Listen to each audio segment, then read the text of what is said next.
सच्चे प्रेम की तो सारे जहां में असर होगी, सच्चे प्रेम की तो सारे जहां में असर होगी, न होगी तो समझना तेरी कहीं कसर होगी। और ये युक्ति अजमा के हिंगोल अगर मौत आ जाए तो हर चाहत के दिल में तेरी कबर होगी। એનો એક પ્રસંગ રસ્તા પરથી એક મહાત્માને પસાર થવું.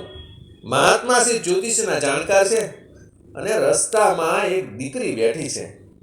એટલે દીકરીને આ મહાત્માજી પ્રશ્ન કરે, બેટા તારા હાથ લાવ, તારી હથેળી લાવ, હું તને તારા જોશ જોઈ આપું.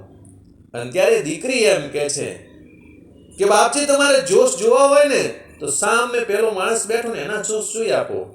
કે બેટા પેલો ઝાડવા નીચે જે ભિખારી જેવી હાલતમાં બેઠો છે એના જોશ જોવાનું તું કહેશ? કે હા બાપુ, કે એ તો ભિખારી જેવો લાગે છે, એના જોશ શું જોવાના બેટા? અને ત્યારે આ દીકરી બહુ સરસ જવાબ દેશે, સાંભળી લો બાપજી, તમારે મને ભિખારી છે, મારે મન તો એ મારો પતિ છે. હું જોશ જોવડાવ મારા પિતાજીના ઘરે આવ્યા હોત ને તો હવે તો હું એની હારે 4 ફેરા ફરી ચૂકી છું.